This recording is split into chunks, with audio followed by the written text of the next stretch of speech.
Welcome to the 2017 Borderlands Symposium. Thank you all so much for being here. I'm Brenda Sendejo, faculty in anthropology, feminist studies, and chair of the Latin American Border Studies program. The theme of this year's symposium is Contemporary Borderlands Literature and Culture, and I'm honored to introduce our featured speaker, prominent Chicana, Chicano, Latino, Latina cultural studies expert, folklorist, and author, Dr. Norma Elia Cantú to Southwestern. A little bit first about the Borderlands Symposium. The Borderlands Symposium is presented by Latin American and Border Studies program, Feminist Studies, the Latina History Project, with major support from the Office of Diversity Education and Terry Johnson, the Diversity Enrichment Committee, and the Andrew W. Mellon Grant, Creating a Shared Culture of Inclusive Pedagogy. Co-sponsors for this year's symposium include Anthropology and Sociology, the Global Citizens Fund, Paideia, Special Collections, Office of Student Life, English, History, International Studies, Political Science, and Spanish. So many thanks to all of the sponsors who helped make this possible.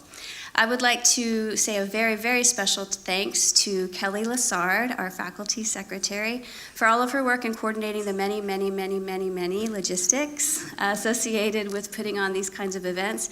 She was instrumental in the production of the Borderlands Symposium. Thank you, Kelly. Thanks as well to the student workers in her office and to Dr. Allison Kafer, my co-director of the Latina History Project, for her assistance and continued support, and to Dr. Omar Rivera for initially conceiving of this idea for the Borderlands Symposium. Inspired in part by the life and work of Chicana feminist theorist Gloria Anzaldúa, the Borderlands Symposium was started in 2016 to highlight Chicanx, Latinx, and Latin American experiences, cultural productions, histories, and the social and political realities that face these groups today. This lecture and events surrounding it gives students the opportunity to learn from scholars and activists working towards justice in, beyond, and in solidarity with Chicanx, Latinx, and Latin American communities.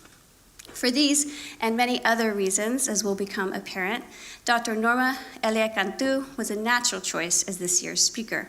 We are delighted that she accepted our invitation. So I'd like to share a few words about our esteemed guest and then invite her to the podium. A quick note that Dr. Cantú's books will be available for purchase outside the library, and she will do a book signing if you're interested. Dr. Norma Cantú currently serves as a Norine R and T. Frank Murchison Endowed Professor at Humanities at Trinity University. She is an award-winning educator and author of scholarly works and creative writings that explore cultural and literary productions of the U.S. Mexico borderlands. Dr. Cantú has published articles on numerous academic subjects as well as poetry and fiction. Her publications on border literature, quinceañera celebrations, and the matachines have earned her an international reputation as a scholar and folklorist. She has edited and co-edited 10 books, including a collection of testimonios by Chicana scientists, mathematicians, and engineers, and has written about her experiences on the border in the 20th anniversary expanded edition of Canícula, Snapshots of a Girlfriend en la Frontera, for which she was awarded the Premio Aztlán Literary Prize. Her current projects include The Transcendental Train Yard and Caboñelas. Dr. Cantú is co-editor along with Aida Hurtado of the 4th edition of Borderlands La Frontera, the New Mestiza by Gloria Anzaldúa, and she's founder of the Society for the Study of Gloria Anzaldúa. Consistently putting theory into practice, Dr. Cantú possesses an unwavering commitment to justice that permeates her spiritual activist, and academic work, doing, in the words of Gloria Anzaldúa, work that matters. As illustrated by her accolades for her teaching and the overwhelming reception to her creative and scholarly work, Dr. Cantú shows that indeed, as she says in Canícula, to write is revolutionary. Please help me in welcoming this year's Borderlands Symposium speaker, Dr. Norma Cantú.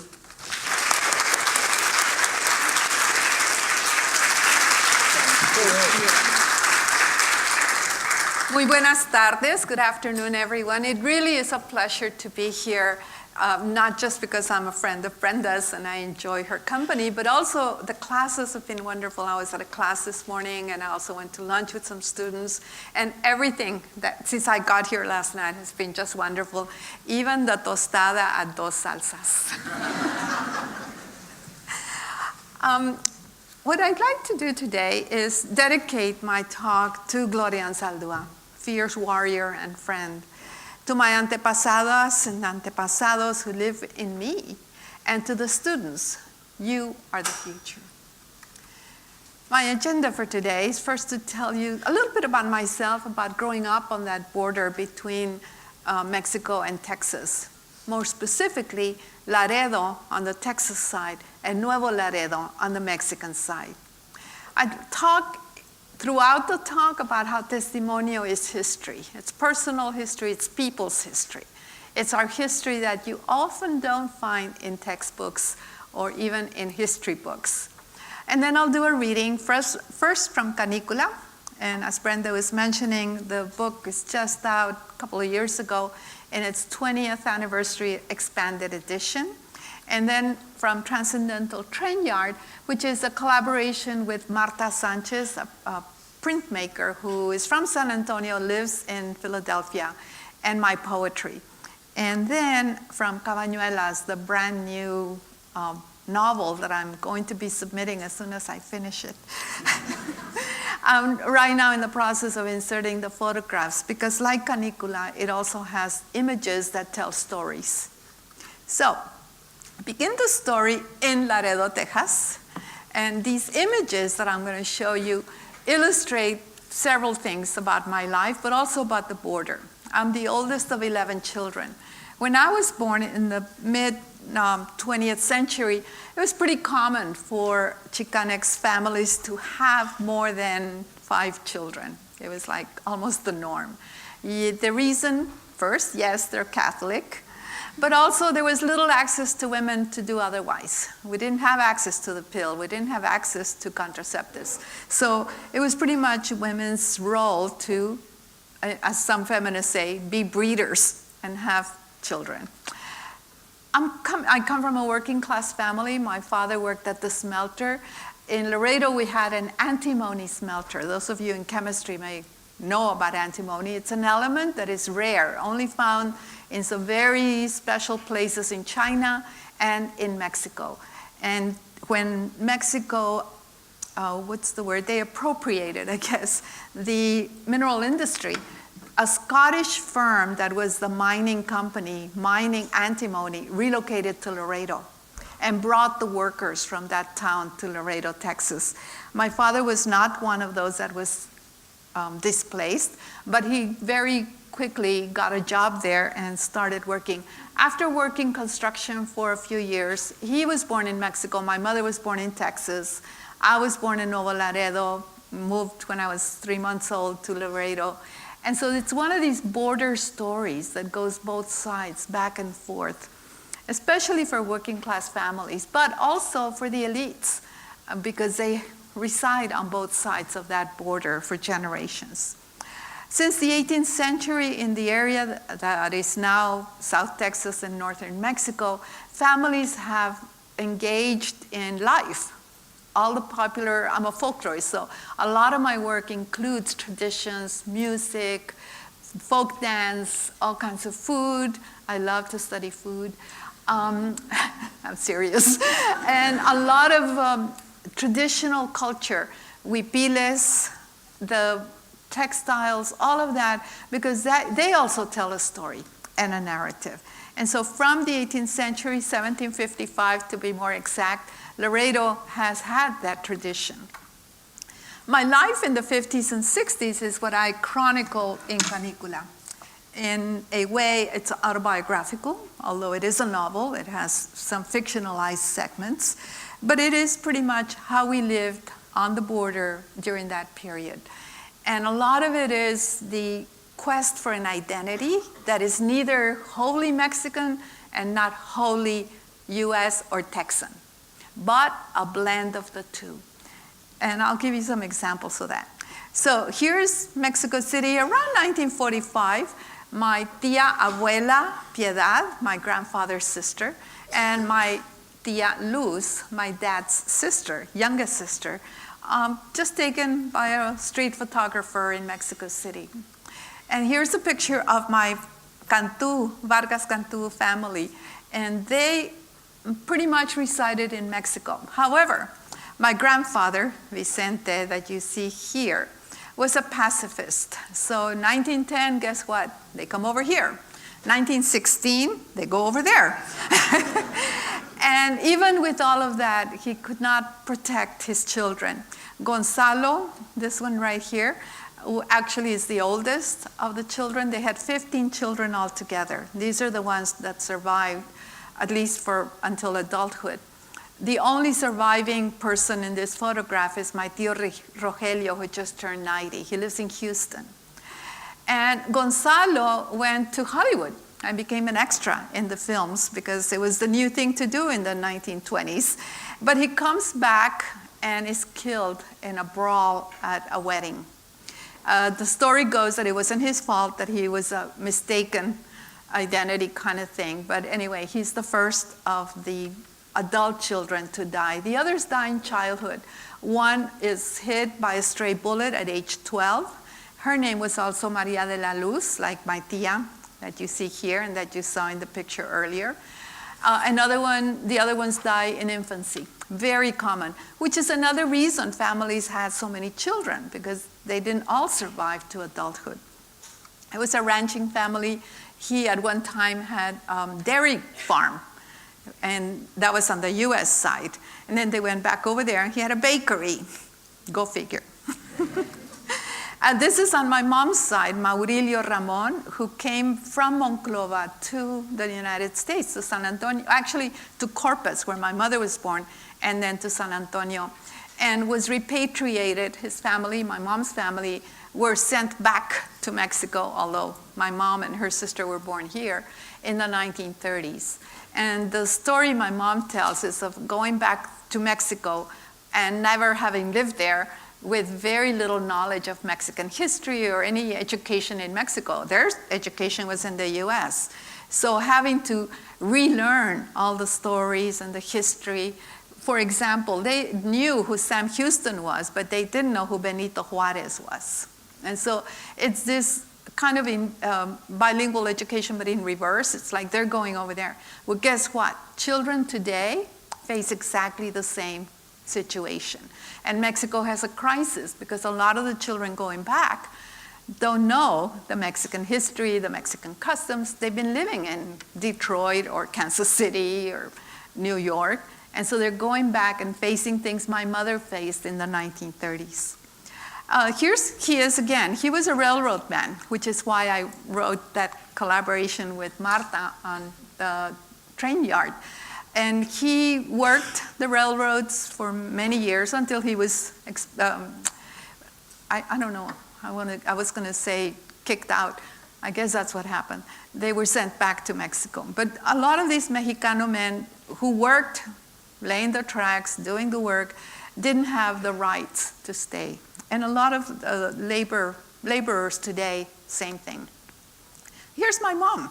Around 1950, my brother was born in September, so I figure he's more than 4 months old. So he must be 1950. I don't have the date on here. And here she is as a China Poblana. This was the year before she married. She was 19 in this picture. And I'll talk a little bit later about the China Poblana. Just note that the hat says Viva Mexico. But she was really a Tejana. She was from the U.S. And here she is on her wedding day in Nuevo Laredo. They got married in Nuevo Laredo. And there, I think, is me in the picture because there's no other children. And here are my cousins, and I'm about 8 years younger than this one, so that's probably me. Again, the picture didn't have any notes or anything. This is Bueli, my grandmother. Some of you read the book and read about Bueli, who lived with us. My maternal grandmother lived with us until she died when I was 12 in Laredo, Texas. My tia, who's married to my dad's brother, passed away in childbirth. She left 8 children. And it was just lack of access to health care. She was out in a ranch. By the time they got her to Nuevo Laredo, she had bled to death, basically. And the baby, too, died. So here I am in one of the pieces from the book.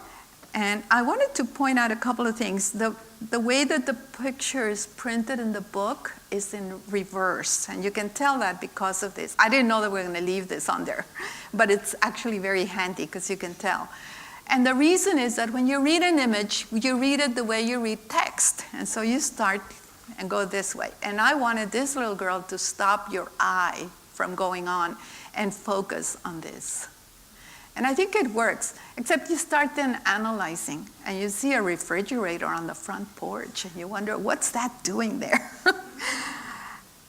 This picture as well, you can read the icons on the wall, a religious calendar, photographs, a little doll with a crocheted dress. And so you get an idea of the family beyond the picture of the little girls and the grandmother. That's Welly again, that's me over here. The way that you read pictures can be mistaken sometimes. For example, a critic wrote about Canícula, looked at this photograph and assumed that it was a funeral because the man has a band there, right? It's my mom's glove. She's holding on to him. And there I am, probably around 1 year old with my grandmother, Bueli, who lived with us, like I said. And at 1, about to take a step, I say in the book, already wearing the earrings and the jewelry and the little medalla. And here I am posing with my brother. The little buggy is the same one that you saw here, if you notice. And so we passed it on down the line to the children. And here I am with a rocking horse that my grandfather, Maurilio, crafted for me. He was also an expert carpenter. And here I am at age about 3, more or less 3, having just cut my bangs myself, like many 3-year-olds do, and dressed as a China Poblana. Again, I go back to that image of the China Poblana. And, well, let me tell you the story. Do you know who the China Poblana is? And I always wondered, what does a Chinese woman from Puebla have to do with being Mexican? And there is a legend that there actually was a woman.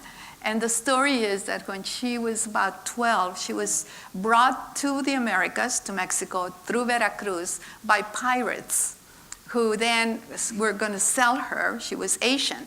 We can't quite figure out if she was Nepalese, Indian, maybe Japanese. It's uncertain. And you know, in Mexico, if you say Chino, you mean generic Asian. And so they say China. And she got so homesick for her land, because she was 12, she knew, she started embroidering her dresses with these beautiful sequined scenes. And one of the scenes that she does embroider is the eagle perched on a prickly pear cactus with a serpent on its beak. Sound familiar? It's from the flag, the Mexican flag. And it becomes the dress that women wear when they dance the Mexican hat dance. The China Poblana and the charro become the epitome of Mexican womanhood and manhood. So you have these, through dress, these messages that are being sent. And I think if we think about how Mexico is multicultural, and you can go back and look at the castas when they were painting the intermarriages between Asian, African, European, and indigenous, you see evidence of that, the way that they represent those. Here, my brother is playing at being a soldier. He's pointing a gun. And he was killed in 1968 in Vietnam when he was a soldier. Square dancing in first grade. In Texas, and now you even have to do the Pledge of Allegiance to Texas. We didn't have to do that, but the acculturation was heavy and included having to sing, you know, the Yellow Rose of Texas and The Eyes of Texas Are Upon You, and dance square dancing, which to me was totally alien because I was doing China Poblana, right? First Holy Communion. Religion was really important. It still is. It remains one of the institutions that governs the way people behave and governs the way people interact with each other. It's a social glue. And here I am, probably 7th grade. I had sewn the blouse myself. I was so cocky. And here I am at my quinceañera. Not your typical quinceañera from nowadays. It was in our backyard. And these were my neighbor friends. And there I am with my sisters. Here's Letty, who's a nurse now. Here's Elsa, who has a PhD in math education, a professor. So it was just the neighborhood kids. That was the quinceañera. The dance was in our front room. You can see it back here. And it was a record player that a neighbor brought over and played the music. And my mom's comadre's son danced with me. It was the first time, like, you're allowed to dance. It was the first time for a lot of things. Like, you can now shave. You can now talk on the phone with boys. All these markers when you're 15. It changes your status from being a little girl to a señorita. Not even an adult, not yet, but a señorita. And so is this a confluence or a conflict that I was in? Having at school the public persona being very Texan, not Tejana, and the China Poblana at home. And this kind of having to live these two worlds along the border. I don't think those of you from El Paso or McAllen know that we don't think about it as two worlds. It's one that has elements from both.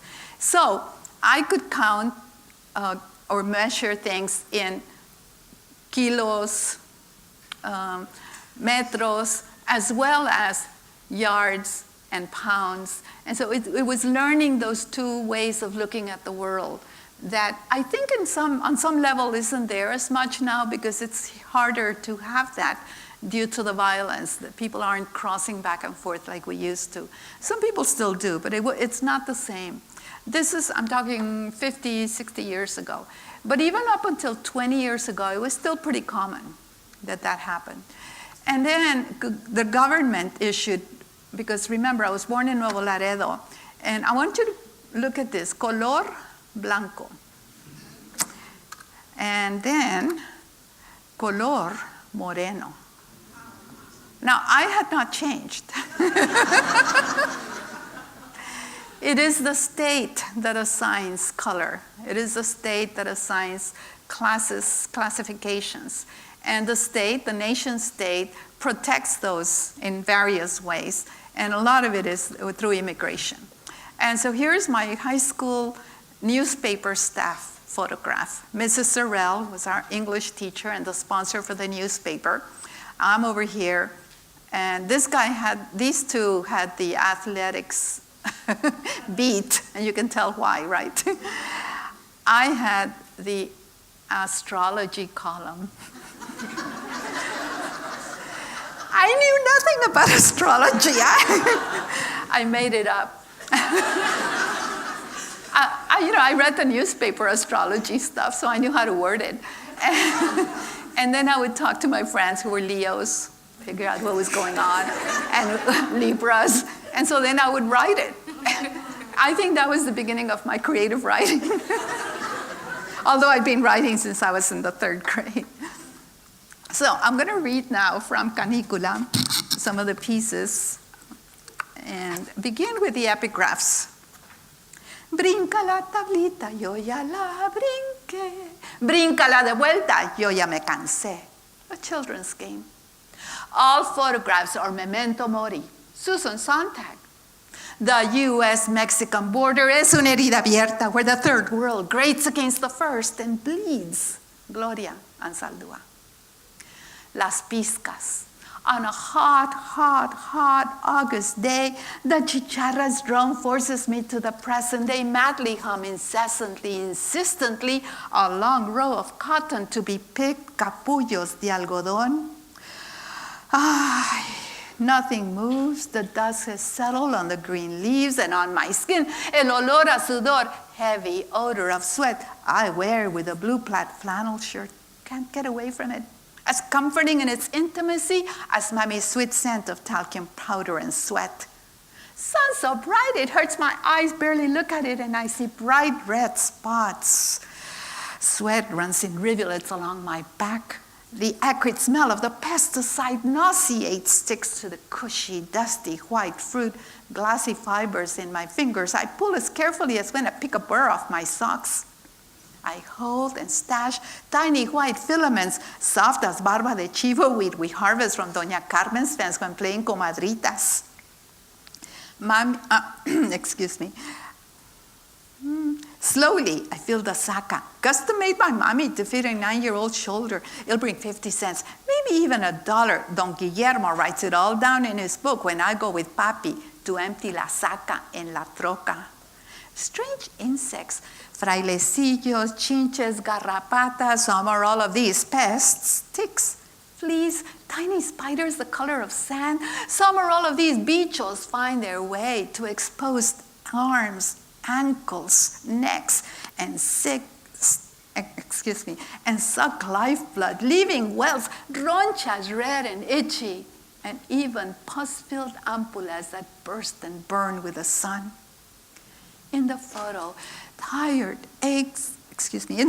smiles belie tired, aching feet and backs, smiles on serious faces, stiff bodies posed for life. And in the distance, the river slithers silently down to the end or the beginning.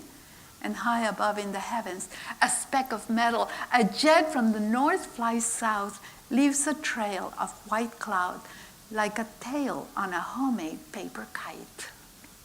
That's the first piece. There's no photograph for it. I wrote the book away from South Texas. I was in New Mexico, actually. And when I went home and I asked my mom, I was going through the pictures trying to find the photographs. I said, why don't we have any photos? And she looked at me like, we were working. It's like, come on. And yet, in my head, I think I remembered photographs, and then it clicked. It wasn't my family's photographs I was remembering. I was remembering pictures from Dorothea Lange and some of these other photographers that had taken pictures of people out in the cotton fields. And it was like, oh, that's who they were. And this next piece, because it's kind of close to May. Well, not really, we're already in the fall, but I like to read it anyway. Again, it's the one that I wanted you to look and stop, and the visual narrative is there. Dalia, Bueli, Tino, Cousin Lalo, and I pose one balmy May evening in front of our 4-room frame house on San Carlos Street. Dalia and I wear white organdy, recycled First Communion garb. I am all long, skinny legs and arms and a flash of white teeth. Later, we'll pick flowers, bouquets of tiny pink blossoms, San Dieguito. You have a lot of those here in Georgetown, I've been noticing. Clumps of sweet-smelling ivory white jasmine, flecks of white on green stems, resedad, bright white daisies we call margaritas, and leafy, spiky, deep green fern, fine as thread, to offer them to Mary at San Luis Rey Church as we sing, Oh María, Madre mía, oh consuelo del mortal, ampararnos y guiarnos a la puerta celestial, and pray the rosary. The smell of incense so strong I want to faint. Instead, I'll count the lines on the inside of my wrist. Each counts for 20 years of my life, according to my cousin Pepa. I'll dream of going to Monterrey, eating a pirulí, a candy that lasts all day long, and you place it in a glass of water overnight so it'll keep. Later, after the rosary, after the walk home, after the cup of yerba buena tea, I lie on the floor out on a porch and on a thick colcha, and I count the stars, 50. I smile at the joke, 50, sounding just like the number 50, without count all at once. 50. Maybe I'll wish on a falling star that May will forever be like this. I don't know if you got the joke. When I was a kid, I heard the song say, a la puerta celestial. The real song says, a la patria celestial. Big difference to the gates of heaven and to the celestial heavens. I always read Tino because I honor those who have died for our country, even those who are dying today to defend our country and to work around the world in wars that many times they had nothing to do with. They were not the ones who started the wars, and they are the ones who die in the wars, the young people. He did it at 4 and again at 9. He stands to the side with his hand out as if pointing a gun or a rifle. Everyone else is crowded around me. The piñata in the shape of a birthday cake sways in the wind above our heads. Everyone is there. Aunts, uncles, cousins, the neighbors, my madrina, everyone, even Mama Grande Lupita from Monterrey. I'm holding the stick decorated with red, blue, yellow tissue paper we will use to break the piñata. And he's playing, even in the picture, at being a soldier. Only 10 years later, 1968, he is a soldier and it's not a game. And we are gathered again, tias, tios, cousins, comadres, neighbors, everyone. Even Mama Grande Lupita from Monterrey and Papi's cousin Ricardo, who has escorted the body home. We have all gathered around a flag-draped coffin. Tino has come home from Vietnam, my brother. The sound of the trumpet caresses our hearts, and Mommy's gentle sobbing sways in the cool wind of March. If you notice, the picture I describe is not the picture up there. When I went to look for it, the one I remember, it's not there. I know it exists, I just couldn't find it. I found this one instead. And then I thought it makes an even better argument. Memory, photographs, how we remember, and the fact that he did it not just once, but twice. And so I changed the first line. It was the only time I changed the text to conform to the photographs. Let me change the tone a little bit. We've been talking about the China Poblana. In Laredo, Texas, we celebrate George Washington's birthday unlike anywhere else in the world. Oh, some of you know about it. A month-long celebration, lots of partying. And in the 1950s, little girls would be dressed in China Poblana outfits to go to the parade. And I already told you about the China Poblana and how it's the epitome of Mexican womanhood. So I don't think my mother was thinking, oh, I'm going to resist the hegemonic forces and dress my little girl. But she was instilling in me that identity of Mexicana, even though we're celebrating George Washington's birthday. Smiling, I look straight at the camera. I grim a smile, squint under bright sun. Must be around noon. Not a shadow shows. We have just returned from the George Washington's birthday parade. I hold up my China Poblana skirt and point my toe as I stand for the photo. Mommy has braided my shoulder-long hair, adding volume and length with yarn.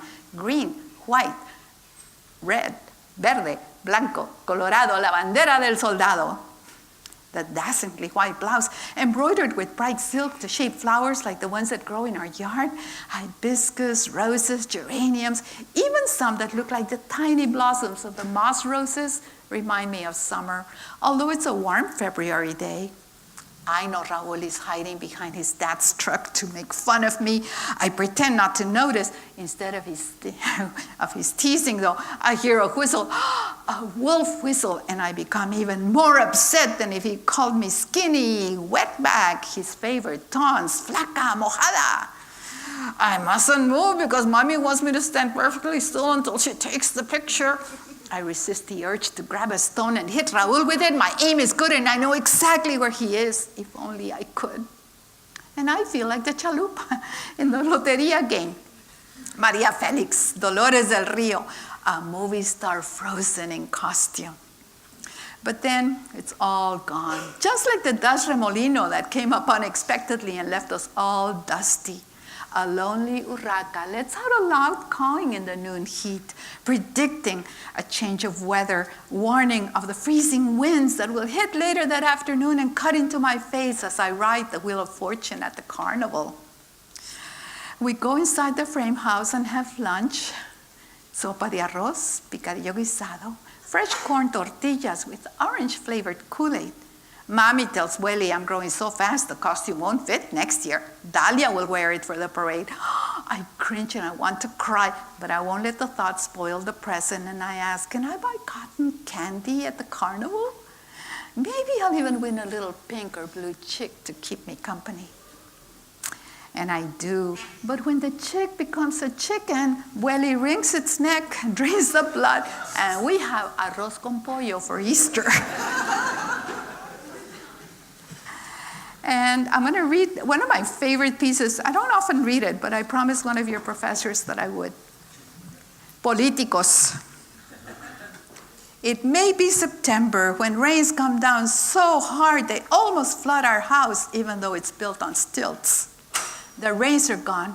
Only the hot sun and the puffy clouds like cotton high up in the sky remain.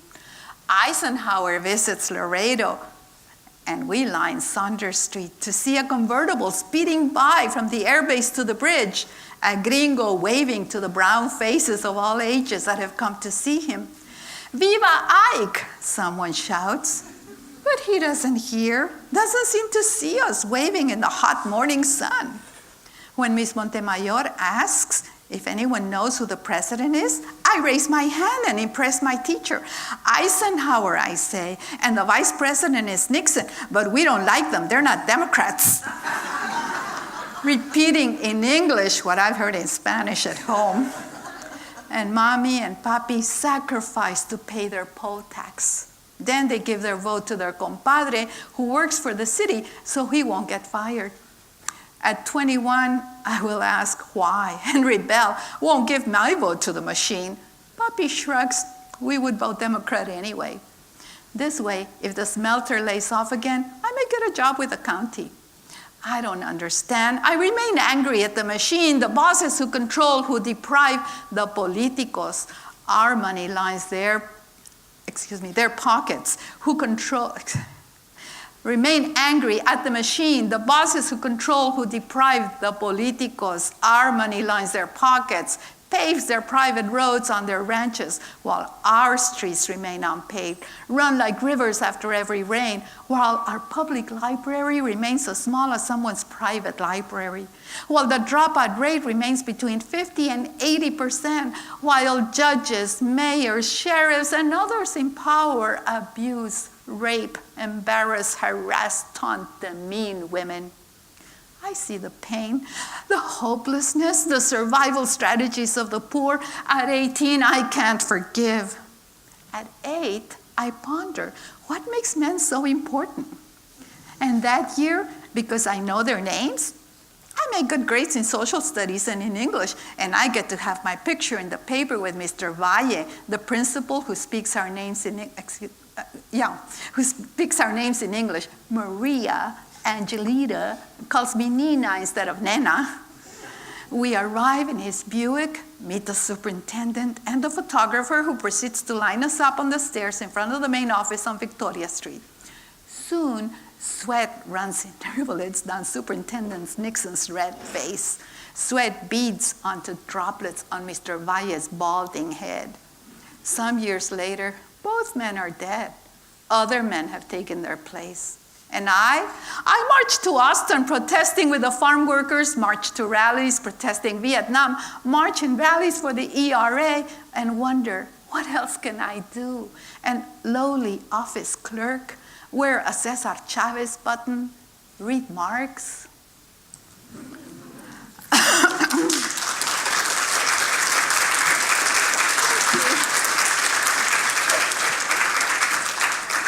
I'm going to read a couple of pieces from Transcendental Trenyard. This is the collaboration with my friend Marta, who's the printmaker. And this is the second piece, actually, so I'll read the first and then the second. The book came about because we actually made the artwork first. And it took us 7 years of collaborating. We printed it at Coronado Studios in Austin. And she was in Philadelphia, I was in Laredo, and then in San Antonio. So it was a long time back and forth doing it. And we had this beautiful boxed set of prints, $3,000 a pop. And who's going to buy those? Well, university libraries, maybe some art departments here and there. No access to anyone, really. Not our families. So Tomás Ibarra Fraustro, who's a good friend, art critic and wonderful person who's being honored tonight in San Antonio, suggested that we put him into a book.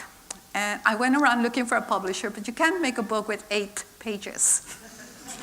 So we asked some people to collaborate, and we got Tomás to write an introduction, and then we got a couple of other critics to write. Peter Haney wrote about the Carpa tradition in South Texas, and Carrie Cordova wrote an essay. So we have a book. It's not very long, but it's beautiful, I think. Prelude. Oh, and by the way, the poems were written some in English, some in Spanish, most in Spanglish. So when we turned it into the press, Bryce Milligan from Wings Press says, okay, so who's going to do the translations? I hadn't even thought of it. I said, I guess I am. So I did. And so now they're más o menos intelligible. Fiery gold crown, sunset over Mexico. Death defies life. A packed train speeds by, transports precious cargo, arrives with the moonlight. Moonlight, vigilant guardian, luna guerrillera, we ask, we plead, soften the pain with your light. Coyol Chauqui, help us remember our true selves.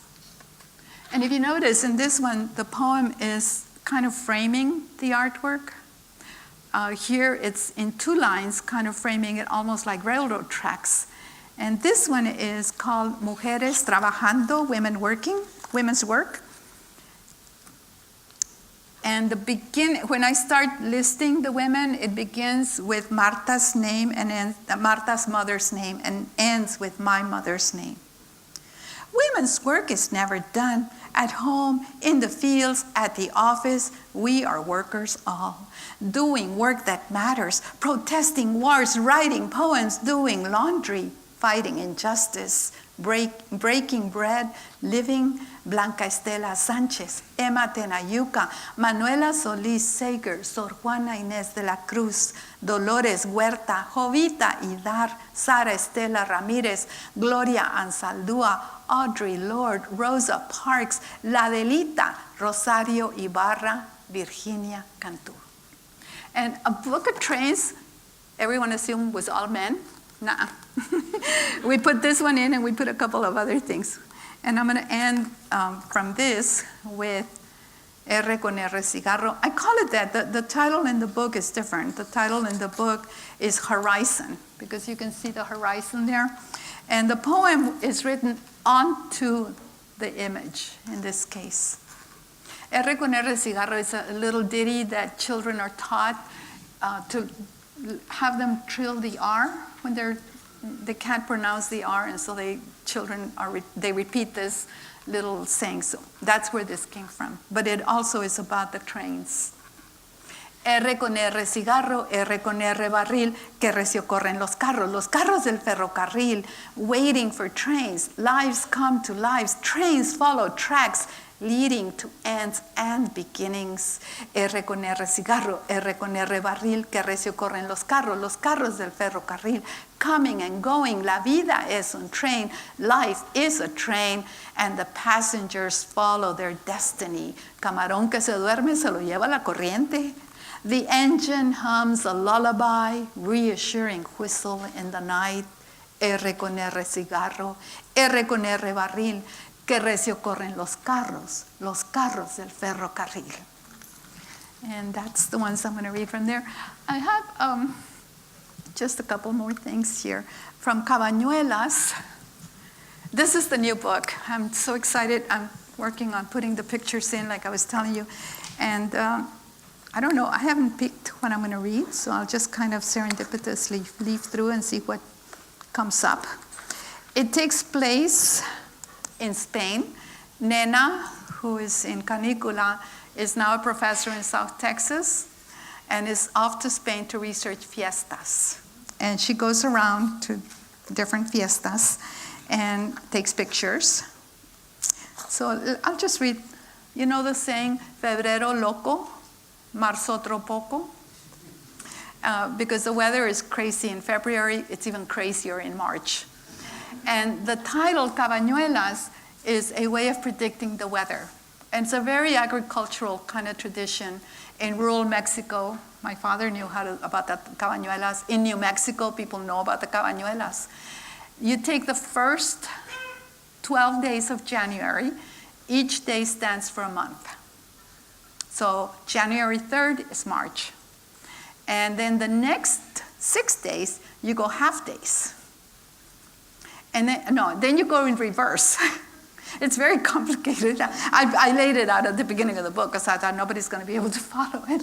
But my father taught it to me when I was a kid, how to do it. It was just something that they did, just like knowing how to count how far lightning strikes when you hear it, and then hear it and you count, and then you see it and you know how many miles that is. Those are things that are in the folk tradition. It's not scientific, but it's done. Marzo, otro poco. It's March and time to travel south to record the fiestas, the spring rituals. Paco is driving Nena to the tertulia. Paco is the love interest. That's the love story. He was going to work for a bit in the office and would pick her up later. February is my birthday, you know. Sí, Nena whispers. Febrero loco. Y marzo otro poco, Paco completes the saying. Así es. Wonder where that comes from. The weather, Nena answers. It's crazy how it can change. That's why las cabañuelas works. Las cabañuelas? What's that? Nena explains. It's what happens in January that tells you what will happen the rest of the year. A ver, ¿cómo es eso? ¿Son brujerías o qué? He asks. No, it's a way of finding out what's going to happen. My dad told me all about it when I was a kid. I still remember. He made a point of teaching us about the stars, the constellations, cosas del campo. Only people who do agricultural work know that. He was of the earth, always loved growing things. Corn, squash, tomatoes, hasta sandía, juicy watermelons. And the cabañuelas is how he would know what the weather would be like. February, March, he was crazy, bien loco. He seems satisfied with her explanation, so Nena thinks about the old ways, the old knowledges that help people survive. Wish there were cabañuelas for figuring out what's going to happen in a relationship, she says aloud. Not possible, Paco says. Relationships are even more unpredictable than the weather. Febrero loco, marzo otro poco, y tú y yo even crazier. I'll just stop with that and entertain any questions. Any questions? We have about 10 minutes for Q&A. Comments?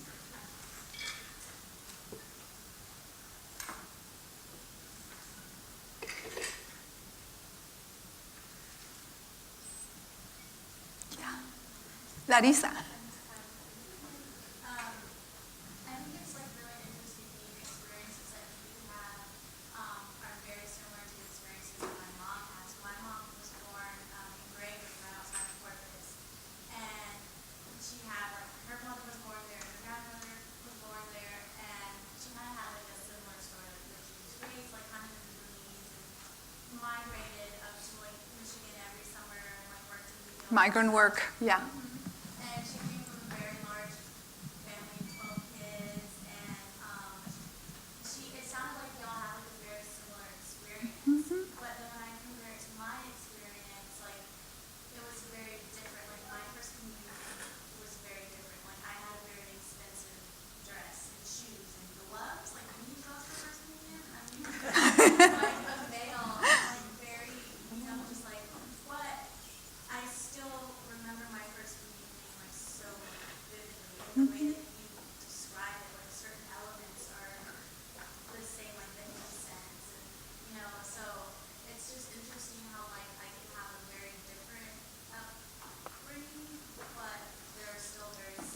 The vestiges, the cultural vestiges persist, yeah. And also, the reason we remember those are life markers. First communion, quinceañera, wedding. They're markers that signal a shift in your status within a community. And they're important. And we all go through different ones. You may not have had a quinceañera, but you had a prom. You may not have First communion, but you probably remember the first day of school. So there are markers that signal that shift. First car, the first time you drive. My dad taught me to drive. He taught me and all my sisters. So we all drive the same crazy way.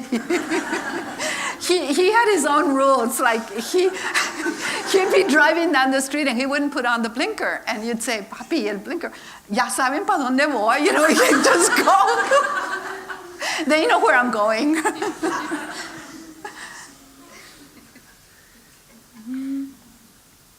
Yeah.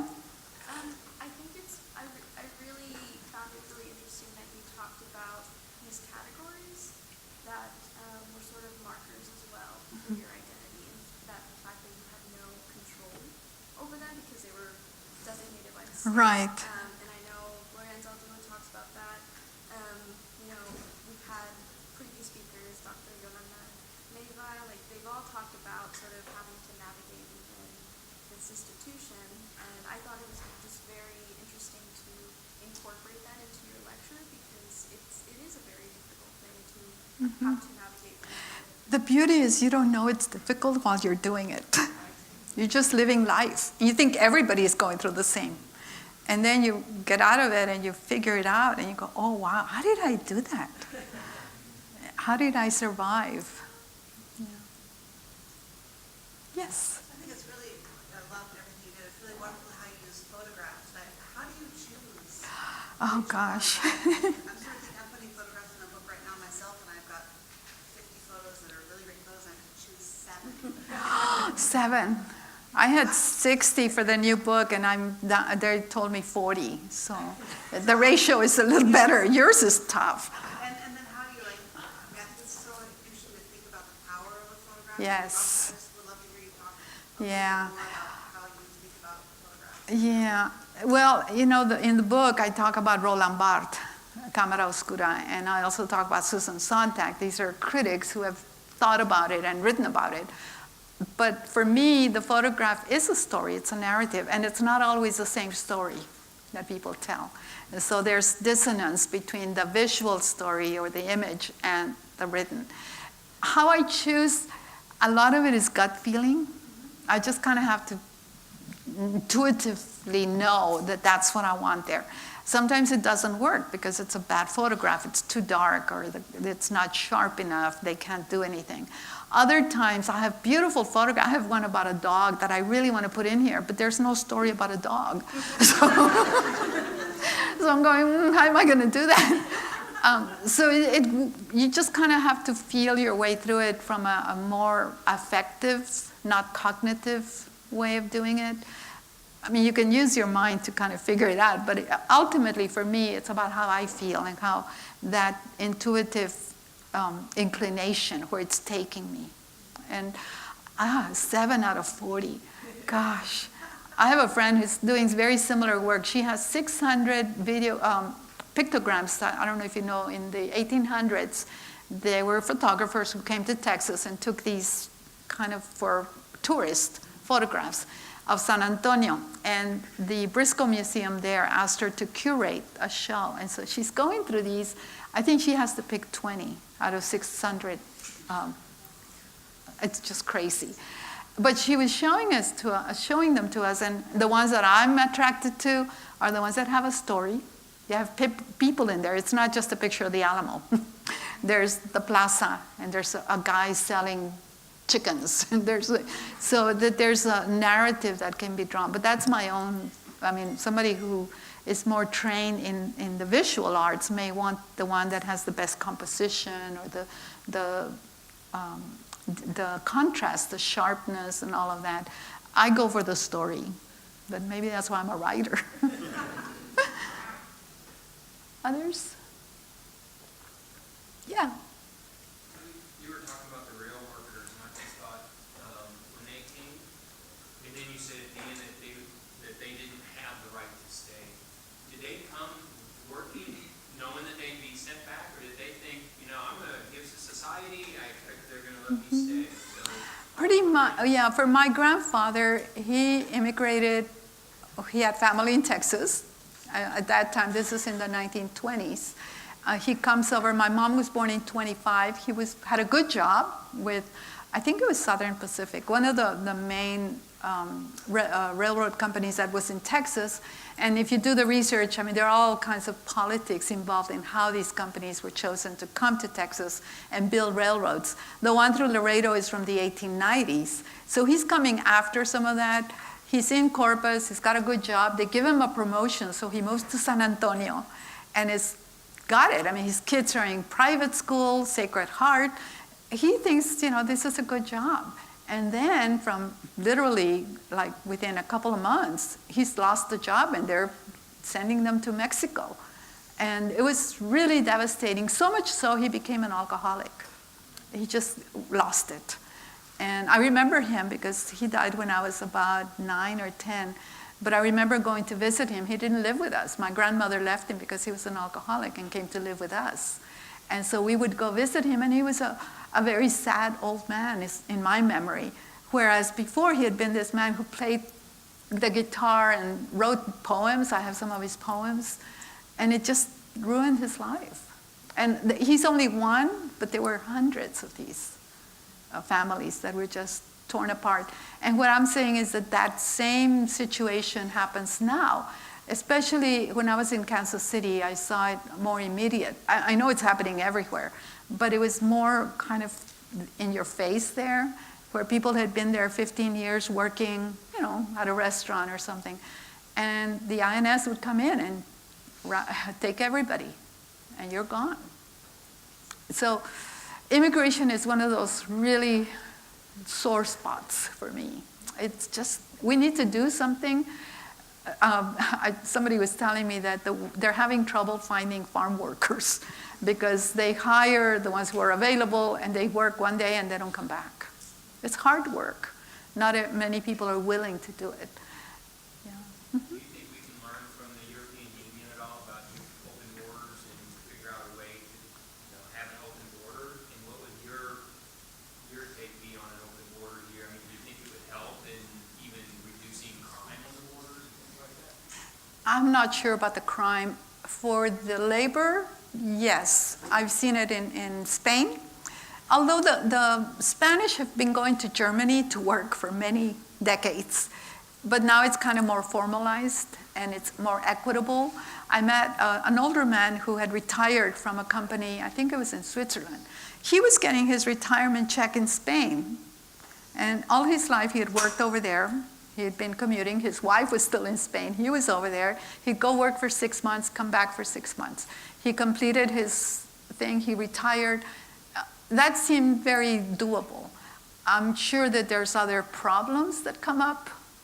I'm not sure I understand all of it. But for example, in Germany, they have a lot of Turkish immigrants. And their immigrant situation is with the Turkish who are coming in. They don't speak the language. They get into the schools. All of the same issues that we have. They're finding solutions. And I don't see why we can't. So, yeah. And it's really, really sad, especially with the children that I was describing. A friend of mine who's a social scientist in Monterrey does research on these children that are returning to Mexico and they're not Mexican. They're really from the U.S. They were born here, they've been raised here, and then they're put in a school over there, and the kids over there can be just as cruel as the kids here. You know, that kid who was teasing me, there's some of those kids over there too, teasing these young kids. So it's a hard one.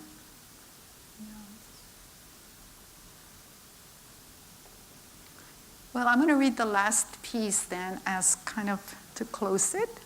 Oh, I wanted to tell you about my recent works. I translated Anzaldua's Borderlands into Spanish. The UNAM, the University in Mexico City, published it. So if you're interested in the Spanish edition. And then Entre Guadalupe y Malinche is an anthology of Tejanas in literature and art. There's poetry. It's 40 writers and 12 artists, all Tejanas. And in a way, it fills a gap because we had never been gathered in a book before. And then Ofrenda, I was talking to a couple of you about this. It's a book of art pieces by Liliana Wilson, a Chilean-American artist from Austin, and 8 essays on her work, including an essay by Gloria Ansaldúa, who was a good friend of Liliana's. She came during the Chilean War in the 70s. She was a law student at the time and fled for her life, literally, and found refuge in Austin, started taking classes at the community college. She wasn't an artist. She was going to be a lawyer, right? And she found her calling. She's a wonderful artist. Also an anthology of plays by Silviana Wood from Arizona, Barrio Dreams. It's 5 plays from the 1980s. And so you can see the diversity of the work that I do. And I'm not sure why I do that, except that I like stuff. I like it from everywhere. And so Canícula came about as a mistake, actually, but I'm very grateful for it. I was actually supposed to be working on another book at the time, and I was in New Mexico. I was away from my teaching duties for the summer for 5 weeks, and I thought, I'm going to write this book on the matachines. I had been doing research on that. This little book kept coming in, these ideas for the stories. I had been teaching creative writing and using the technique of using photographs and even made up photographs. Try it someday. You have memories that you don't have a photo for, but you have the memory. So imagine that there's a photograph and then describe it and put yourself back in there. It's a kind of liberating way of approaching writing. So this book kept coming in. And this piece came about halfway through. I didn't know it was going to be a book. I was just writing. Martin High. Martin High School cafeteria, December. I have stayed with the school paper staff to work and then attend the Pan American Student Forum's annual posada. In the cafeteria before the party, we kid with the football players and dish out tamales from the pot Rachel Muñoz's mom has prepared for the posada. The pile of soft, warm corn husks grows as we eat dozens and dozens. I bite into the warm corn dough stuffed with pork and nuts and raisins and just the right amount of red chile to give it taste.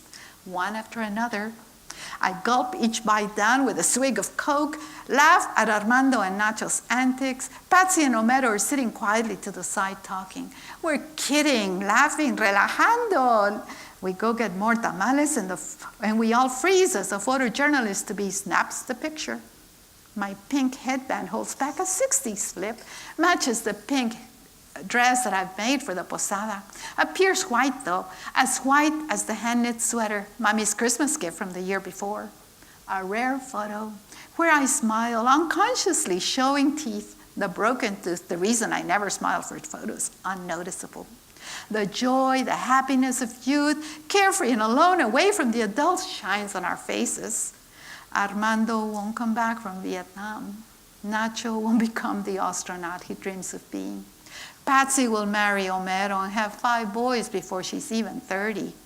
My friends and others, Estela, Octaviano, Carolina, Julia, Sandra, Gustavo, Sergio, Raúl, Genaro, Clemente, Julián, Steve, Delia, Aurora, Janice, Maria, Lupita, Tony, Gilberto, 455 in the class of 65 at Martin High School. We will battle all kinds of obstacles. Some of us will go to college and become teachers. What else was there for us? We will go into business, fall into the routines of lives, marrying, moving, parenting, living, or maybe not. And give up, get into trouble. Drugs, alcohol, despair. Our kids are now dropping out in college, running off, marrying, parenting, getting into trouble, living. All of us, the studious and the lazy, the gay and the straight, the privileged and the disenfranchised, the daring ones and the cautious, the gregarious and the shy, the respectful ones and the iconoclasts, the lawbreakers and the honest citizens, the violent abusers and the gentle, caring ones. We become lawyers, drug dealers, architects, doctors, teachers, wheelers and dealers, employers, unemployed, employees, managers, secretaries, receptionists, linemen and women, mail carriers, office clerks, housewives, telephone operators, ranchers, vaqueros, cooks, principals, counselors, professors, social workers, Army lifers, nurses, bankers, morticians, police officers. Some of us die in others in childbirth, Some die in car accidents, others OD. Some go to prison, others go to Europe. Some retire at 45 and go back to school. Suicide, AIDS. We are victims, perpetrators, ambassadors, philanthropists, humanitarians, politicians, healers, hunters, watercolorists, musicians. And the clowns of 1965 still clown around at the class reunion of 1990. Some of us never leave, some of us never come back. Some of us keep coming back. Some of us love, and some of us hate our borderlands. But some of us both love and hate our borderlands. Some of us remember, and some of us forget. Muchas gracias.